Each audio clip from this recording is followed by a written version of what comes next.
Storytime, the most psychotic dude I've ever hooked up with. So his first question was, what's your body count? Naturally, I divided my true number by 5 to give him a much prettier number to look at.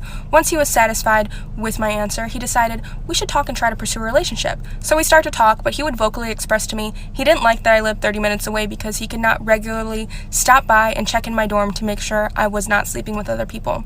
So I didn't text him for 2 hours because I had to study for an exam, and he goes, well, you're a whore and you probably gave me gonorrhea. You're putting my life and my son's life in danger. Well, an STD is sexually transmitted, so it's concerning I'm putting your son's life in danger, but 2 weeks prior I got a test. Ring, ring. The results are in. I'm clean. So he then proceeds to say, I will tell everyone you love. I'll make a PowerPoint presentation, show it to your college to show everyone how nasty you are. I wasn't concerned, so I blocked him. He then texts me off of his son's phone and goes, I have an infinite amount of resources. Don't block me again. Trying to scare me. Well, I blocked the son. Radio silence. Where's your infinite amount of resources? Party story time! Okay, so I went to a party and I showed up there super early because I'm literally that person. Anyways, I was talking to the guy throwing the party and I'm like, yeah, I'm not feeling it. I don't really want to drink. Yes, I'm literally the lamest person alive. Anyways, he's like, okay, do you want a bottle of vodka? Boy, I just told you I didn't want to drink. And he's like, no, like an empty one you can fill up with water and pretend you're drinking. And I'm like, you're a genius. So I do just that, and I walk around the party drinking out of this bottle of vodka that actually has water in it. People literally thought it was legendary. They thought I was getting so drunk. So basically at this point I was lying to everybody at the party. So anyways, I get thirsty, so I step outside and start chugging this bottle of vodka that's actually water. And I look to my left, and there's this girl literally staring at me. Okay, I have like a really gross, disgusting story time, so just listen. So like in 7th grade, like girls at my middle school thought it was like trendy and like cute and quirky to like piss your pants, like at school, like do it at school. Like they would like laugh so hard that like, oops, like they peed themselves, and like would keep it on their butt all day. And then they would like ask for like their crush's sweatshirt to like cover up like the pee on their butt just because like they're so cute and quirky. And I remember this one girl pissed herself at a choir concert backstage in the choir room, and the whole entire choir room smelled for like a day, and there was just a puddle of pee on the seat. And she literally had to go to the bathroom and wet her whole pants so that you couldn't tell that she pissed herself. Like it got to the point where like 2 or 3 girls a day were walking around the school with pee on their butt. And like no one said anything. Like it was cute and trendy. And, like, even the guys jumped on it. They were like, oh my god, like, she peed. Like, what? Like, it's just so, like, unbelievable. But, like, it literally happened, and I don't know why. Storytime, motherfuckers. My boyfriend throws this party. I'm like, can I bring my best friend? He says, I don't really know her. And then I was like, I'm gonna bring her anyway. A little bit into the party, he's like, I'm gonna go pick up my friend. And I was like, okay. I sat outside. My best friend was inside. I thought she was. I didn't really care what she was doing. I trusted her. He comes back 30 minutes later, comes outside, and everything is fine. He's not suspicious at all. I then sleep over at his house that night. He's in the shower and his phone is blowing up. And I'm like, who the fuck is that? My Snoopy ass looks on his phone, it's this guy Luke, and he doesn't have any friends named Luke. It was constant texts like, you need to break up with her, you can do so much better, blah, blah, blah. And then Luke says, you know she's my best friend, she can't know about this. So I sat there. They've been hooking up our whole relationship. So, I tell his mom, and I leave.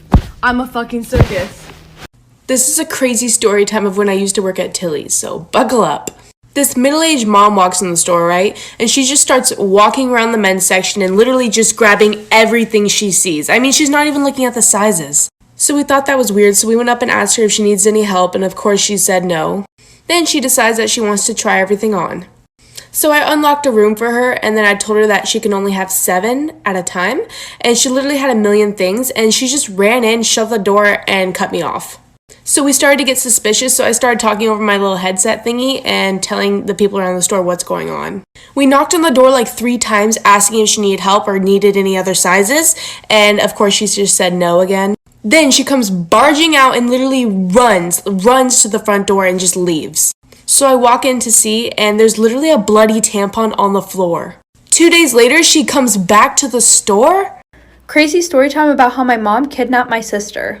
So my mom and dad split whenever I was really young. And at this time, they were always in and out of court battling for custody over my sister and I. Well, the one day my dad drives my mom downtown to the courthouse because she didn't have a ride. And before she gets out of the car, she's like, "Can I give the girls a hug?" And my dad was like, "Yeah, go ahead." Little background information. I was more of a daddy's girl. My sister was more of a mommy's girl, which is probably the reason why she took her. I was sitting by the window, my sister was sitting in the middle seat. So she gives me a hug.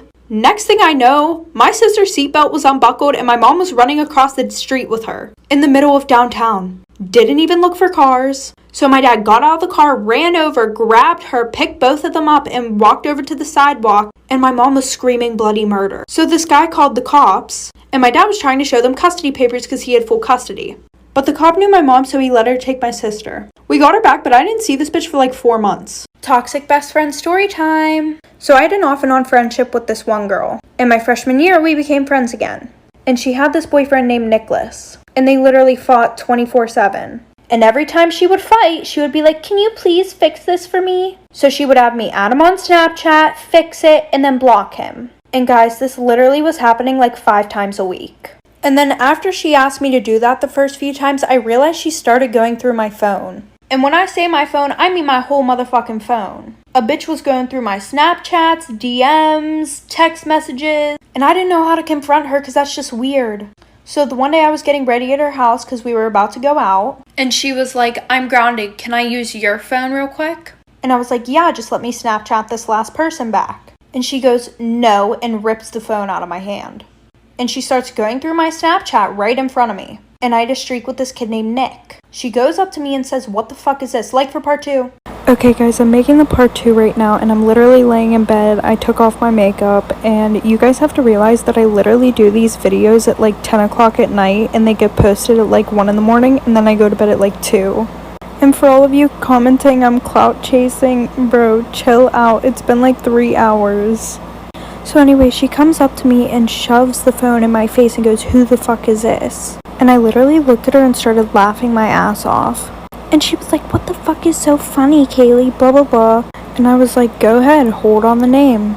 And she held on the name and realized it wasn't her fucking boyfriend. So I packed up my things while she literally went and sat on her bed and started crying. She was like, "I don't want to lose my best friend."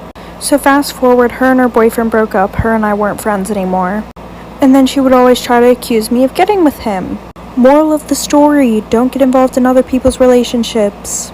Bye guys. Story time about how my sister and I almost got beat up by a 40-year-old man. So there was this one girl who would bully my sister and I on the bus in elementary school.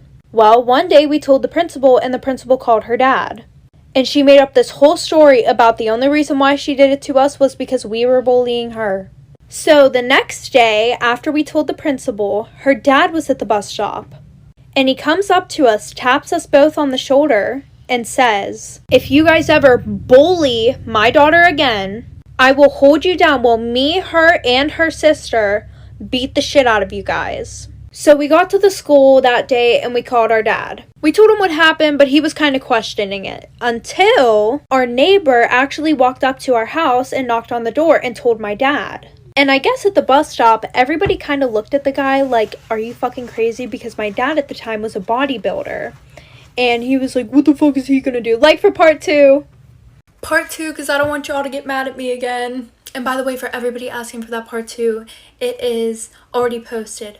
Okay, let's get into it. I'm not saying that because my dad's a bodybuilder that like he could kick his ass. It's just like you don't mess with, you know, a dad's kid, like girls, especially when we were as girls. So he called the school. We ended up going to court, and my dad like at court was literally like, "If you ever lay a hand on my daughters again or like threaten my daughters like that, I will literally kill you." The judge yelled at my dad for that. And then he had to apologize to us, and because basically like he threatened us, and then like he got in trouble a little bit more for that, and like they did some other stuff that I don't really remember. But he wasn't allowed near us. He wasn't allowed to go to the bus stop anymore. He wasn't allowed near the school. If we were at the school, like it was traumatizing. Like, anyways, thank you guys so much for 700, almost 700,000. I love you guys, and that is part 2. Story time, the biggest lie I ever got away with as a teenager. So my sister and I were going to spend the weekend at my stepdad's, and I asked my parents if I could bring a friend. My dad said he didn't care, and my stepmom said no. And my parents were really strict. But obviously I did not listen. So I invited my friend, and her parents were also really strict.